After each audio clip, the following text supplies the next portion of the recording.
আজকে এই গল্পটি আমাকে পাঠিয়েছে ওয়েস্ট বেঙ্গলের মুর্শিদাবাদ জেলার কোনো এক গ্রাম থেকে। কোনো কারণে গ্রামের নামটা বলতে মানা করেছে। যে গল্পটি লিখেছে তার নাম সমীর মণ্ডল। এত বেশি দেরি না করে গল্পটা শুরু করি। পুর নামের একটি গ্রামে বাস করত অর্ণব। অর্ণব ছিল গ্রামের সবচেয়ে মেধাবী এবং উজ্জ্বল তরুণ। তার বাবা মায়ের একমাত্র ভরসা ছিল সে।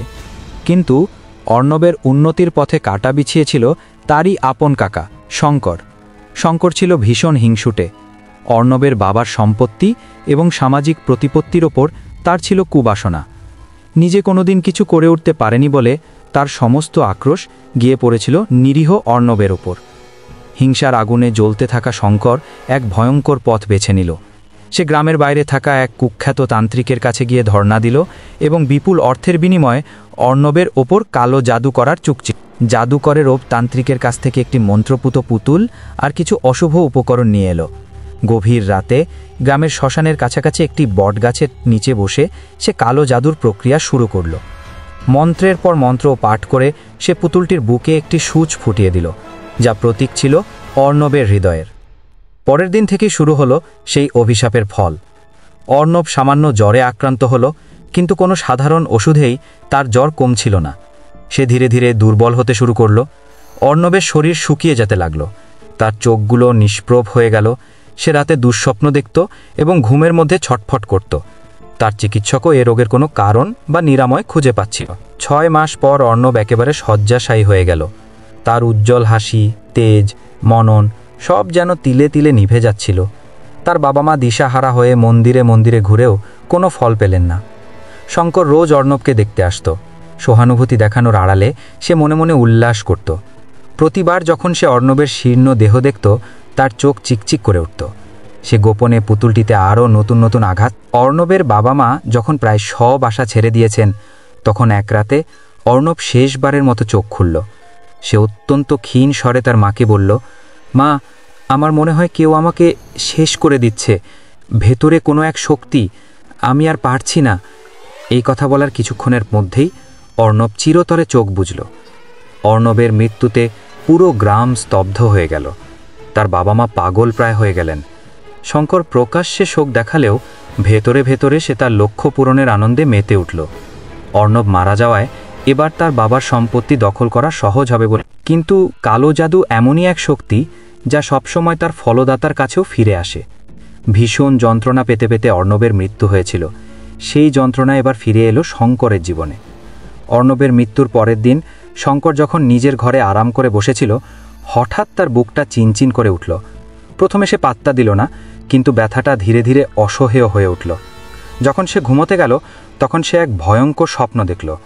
স্বপ্নে দেখল সেই মন্ত্রপুত পুতুলটি তার সামনে এসে দাঁড়িয়েছে এবং পুতুলের দেহ থেকে রক্তক্ষরণ হচ্ছে।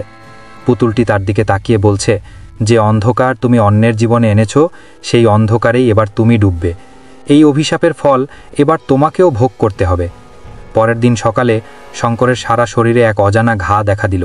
তার শরীর ক্রমশ পচতে শুরু করল, ঠিক যেমন সে তিলে তিলে অর্ণবকে শেষ করেছিল। তার রোগও ছিল রহস্যময়। কোনো চিকিৎসকই তার নিরাময় করতে পারল না। শঙ্কর অসহ্য যন্ত্রণায় চিৎকার করত, কিন্তু তার পাশে কেউ দাঁড়ানোর ছিল না। অর্ণবের থেকে 1 মাস পর শঙ্কর তার নিজের ঘরে একা যন্ত্রণায় কাতরাতে কাতরাতে মারা গেল। তার মৃত্যু ছিল অর্ণবের মৃত্যুর চেয়েও বেশি ভয়ঙ্কর এবং করুণ। গ্রামবাসীরা বলাবলি করতে লাগল, শঙ্কর নিজের হাতেই নিজের সর্বনাশ ডেকে এনেছিল। কালো জাদুর অভিশাপ কখনো তার নিজের লোককেও ছাড়া দেয় না। অর্ণবের জন্য ন্যায় হয়তো এভাবে প্রকৃতি তার নিজের হাতেই প্রতিষ্ঠা করেছিল। গল্পটা আপনার কেমন লাগলো? আপনি কি চান আমি এই গল্পের কোনো অংশ পরিবর্তন করি? অভিশাপের নিশি। কলকাতা থেকে বেশ খানিকটা দূরে এক পরিত্যক্ত জায়গায় দাঁড়িয়ে আছে রায়কুঠি। প্রায় 200 বছরের পুরনো এই জমিদার বাড়িটা নিয়ে এলাকায় অনেক ছমছমে গল্প প্রচলিত। লোকে বলে, বহু বছর আগে এই বাড়ির শেষ জমিদার প্রতাপ রায় এক তান্ত্রিকের হাতে খুন হন। প্রতাপ রায় নাকি সেই তান্ত্রিককে অপদস্থ করেছিলেন, আর প্রতিশোধ নিতেই তান্ত্রিক কালো জাদু করে তাকে মর্মান্তিকভাবে হত্যা করেন এবং যাবার আগে বাড়িটাকে এক ভয়ঙ্কর অভিশাপে বেঁধে দেন। সেই অভিশাপ ছিল, এই বাড়িতে কেউ যদি লোভের বশে রাত কাটায়, তবে সে মুক্তি পাবে না। তার আত্মাই কুঠির অন্ধকারেই বন্দী থাকবে। এই গল্পগুলো শুনেও অর্ণব, পেশায় যিনি একজন চিত্রশিল্পী, তার নতুন আর্ট সিরিজের জন্য এক রাতের জন্য সেই কুঠিতে থাকার দুঃসাহস দেখালেন। অর্ণবের লক্ষ্য ছিল একটি গুপ্তধনের মানচিত্র, যা তিনি একটি পুরনো পুঁথিতে পেয়েছিলেন। মানচিত্র অনুযায়ী কুঠির পশ্চিম দিকের ভাঙা মন্দিরের নিচে রয়েছে প্রতাপ রায়ের লুকানো হীরা জহরতের ভাণ্ডার। লোভ তাকে অন্ধ করে তুলেছিল। সন্ধ্যায় পর অর্ণব কুঠিতে ঢুকলেন। চারদিকে একটা তীব্র পচা গন্ধ আর অদ্ভুত এক নিস্তব্ধতা। তিনি মানচিত্র অনুসরণ করে পশ্চিমের মন্দিরের কাছে গেলেন। চাঁদ তখন মেঘে ঢাকা, কেবল তার টর্চের আলোয় পথ দেখা যাচ্ছে। মানচিত্রের নির্দেশ মতো তিনি একটি পুরনো পাথরের স্ল্যাব সরালেন। নিচে একটা স্যাঁতস্যাঁতে সিঁড়ি নেমে গেছে। সিঁড়ি দিয়ে নামতেই তার চোখে পড়ল হীরা জহরতের সেই পাহাড়। ঝলমলে রত্নগুলো দেখে অর্ণবের চোখ ঝলসে গেল। তিনি দ্রুত একটা কাপড়ে সেগুলোর যতটা সম্ভব ভরে নিলেন। ঠিক তখনই তিনি শুনতে পেলেন এক চাপা খসখসে হাসির শব্দ। অর্ণব পিছন ফিরে তাকালেন। সিঁড়ির মুখে দাঁড়িয়ে আছে এক জীর্ণ শুষ্ক কঙ্কালসার মূর্তি। তার চোখ দুটো আগুনের মতো জ্বলছে। মূর্তিটা প্রতাপ রায়ের খুনি, সেই তান্ত্রিকের। লোভী, তুই আমার অভিশাপ ভেঙেছিস। তান্ত্রিকের কণ্ঠস্বর যেন শত বছরের পুরনো পাথরের ফাটল থেকে বেরিয়ে আসছে। এখন তোর পালা, তুইও ওই কুঠির দাস হয়ে থাকবি। তোর লোভই তোকে বাঁধল। তান্ত্রিক হাত তুলতেই অর্ণবের চারপাশে থাকা হীরা জহরতগুলো যেন প্রাণ পেল। সেগুলো সাপ হয়ে অর্ণবের হাতে পায়ে পেঁচিয়ে তাকে নিথর করে দিল। অর্ণব চিৎকার করতে চাইলেন, কিন্তু তার গলা দিয়ে কোনো আওয়াজ বের হলো না। তিনি দেখলেন তার শরীরটা ধীরে ধীরে পাথরের মতো শক্ত হয়ে যাচ্ছে।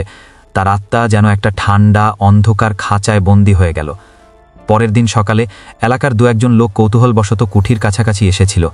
তারা পশ্চিমের মন্দিরের নিচে অর্ণবের ফেলে যাওয়া টর্চ আর ছেঁড়া মানচিত্র দেখতে পেল, কিন্তু অর্ণবকে খুঁজে পেল না। আর রায়কুঠির ভেতরে, যেখানে অর্ণব শেষ নিঃশ্বাস ত্যাগ করেছিলেন, সেখানে একটি নতুন পাথরের মূর্তি যুক্ত হল। লোভের বশবর্তী হয়ে গুপ্তধনে হাত দেওয়া এক হতভাগ্য চিত্রশিল্পীর মূর্তি। আজও পূর্ণিমার রাতে যারা কান পেতে শোনে, তারা নাকি কুঠির ভেতর থেকে একটা চাপা পাথরে কান্নার আওয়াজ শুনতে পায়। প্রতাপ রায়, অর্ণব এবং সেই অভিশাপের শিকার আরও বহু আত্মার মুক্তি আজও মেলেনি।